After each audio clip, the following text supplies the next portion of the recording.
Eh Angeke ngikhulume ngempilo esiyiphilayo thina la eSouth Africa. Yazi le mpilo iyafana nale mpilo eyabhalwa kunestori esabhalwa uMichael Owen kule ncwadi kuthiwa ebizwa kuthiwa i-Animal Farm.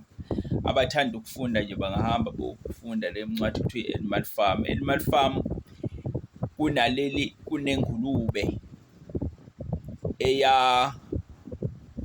kahle kahle iy'lwane ekwifamu zajikela umnikazi weplasi zarebhelela ukuthi ayisafuni ukuphathwa umuntu manje because umuntu akasebenzi useless but uphila ngazo, udla ubisi lwazo, udla inyama yazo ey'nkukhu, anything, amaqanda ey'ngane nokwaba nesilwane nje esidala esatshena iy'lwane ukuthi yazi umuntu ukuthi useless kangakanani. Umuntu ukuze aphile udinga thina, uyasilotha, uyasibulala, sidliwa iy'nyama njengoba kudliwa nje uphila ngathi, uyasidayisa, wenza ibhizinisi ngathi.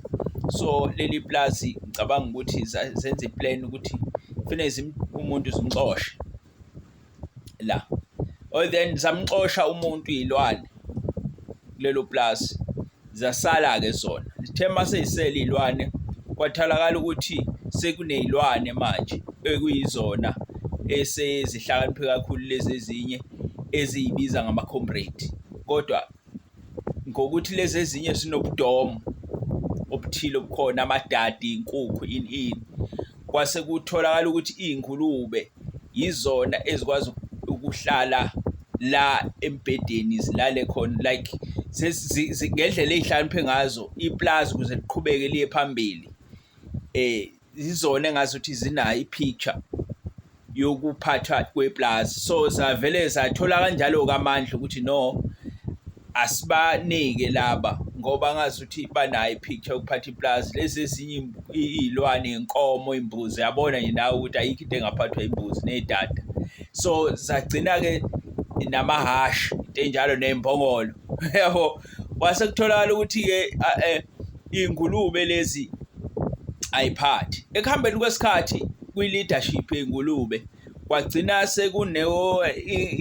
kwi-leadership kwaba namadodana awu-2 engulube ayiyona ahlakaniphe kakhulu okufanele ukuthi ahole, kodwa kwathola ukuthi kufanele kube yedwa umuntu oholayo.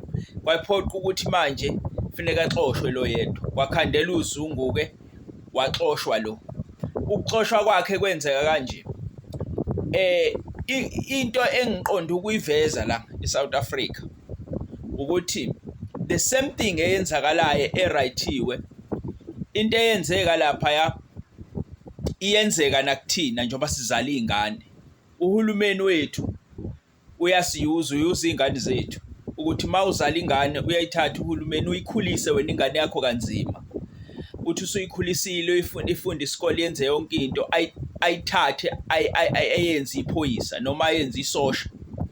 After that leyo ngane isizoholelwa yena, ayinike leyo mali yokuphila, ayi-bribe yokuthi ikwazi ukuthi iboneke ukuthi iyasebenza. Ekugcineni ngeke improtect umzali wayo, kodwa izoprotect iqeqebala eli-good for nothing lamadoda elidla ngandoda elibizwa kuthiwa uhulumeni, elingasebenzi, elihleli lapha, alisebenzi. Laba bantu laba badla, bafana namazeze, badla amandla ethu, bayatheksa yonke into yenzayo, bayayitheksa amandla akho, amandla ey'ngane zakho, anything.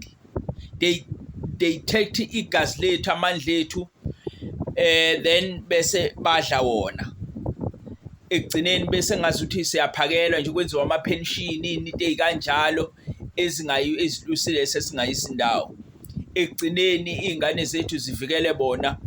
Even wena mzali uhulumeni uyayikhanda ingane kuyingane yakho ukuthi ingakuvikeli wena, kube uhulumeni kuphela obalulekile. So ngolunye usuku le ngulube le inja eplazini yazala izinja ezazu-14. Yavele le ngulube le ngoba yayihlaniphile, yavele yayiphuca le nja yabadlwane, yabathatha yahamba nabo, yabafihla, yabaphakela ubisi, yabondla. Abadlwane baziyona, abazwane bazi ukuthi ubaba nomama yiyona le nja. bakholelwa kuyona abadlwane bakhula bathe mabekhula bakhula lezi zinja labadlwane laba bakhohlwa unina bakhula vele ingqondweni yabo unina akekho kunababa umuntu abaziyo lo uNkulunkulu wabo lo oyilo oyilengulube ekugcineni ekuhambeni kwesikhathi akekho aware ngalento eyenzakalayo la eplazini ukuthi sekukhona umuntu ofuna ukuba uvukela mbuso obhizi okhulisa izinja ngale ekugcineni la esaphuma khona lezi zinja zu14 kwaphuma sekuyimganhla yezinja ebizwa kuthiwa ngesingisi is a feast dog izinja ezazingafuni lutho phambi kwazo into esondela kuleyo ngulube le so lapho kathola amandla okuphatha iplazi because iplazi waliphatha with fear ukuthi wonke umuntu ola eplazini manje akuyeke indaba yama-combrate indaba ukuthi kufanele kubanjisane kuboniswane cha manje yonke into kufanele yenziwe ngendlela yakhe yabo lonto so kwenzeka ke izinto so njengamanje ipower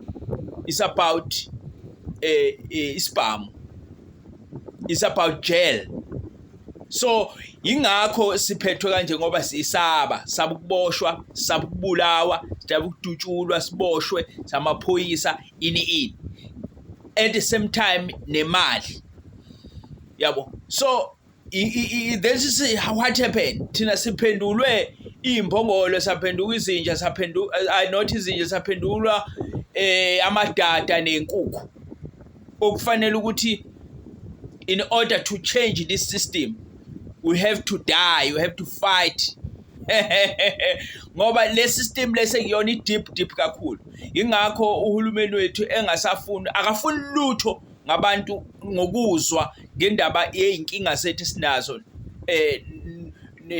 njengoba belwa abafowethu ngendaba yabantu bangaphandle ukuthi even nezikole kugcwele bona everywhere emsebenzini kugcwele bona thina sinikwa ama drugs lapha ePoint sidla wona sidawa iwona ikusasa liyaphela lapha kuma drugs akafuni ukukhuluma ngaleyo nto lo uhulumeni ufuna iplan le yabo ukuthi let's wipe those people la eSouth Africa bonke le entsha le ekhona then labantu abadala vele indaba yabo vele izophela kusasa labantu abadala liphelile igugile lezinto vele iphethwe ushukela namathambo ehamba izibhedlela so isystem entsha ukuthi wonke umuntu ofike edolobheni ngoba wonke umuntu usuka emakhaya edolobheni mayifika edolobheni angene iwunga angena ama drugs kusasa yakhe liphelile then bese sicreate the new people abasuka ngaphandle abazokwazi ukuthi bephathe South Africa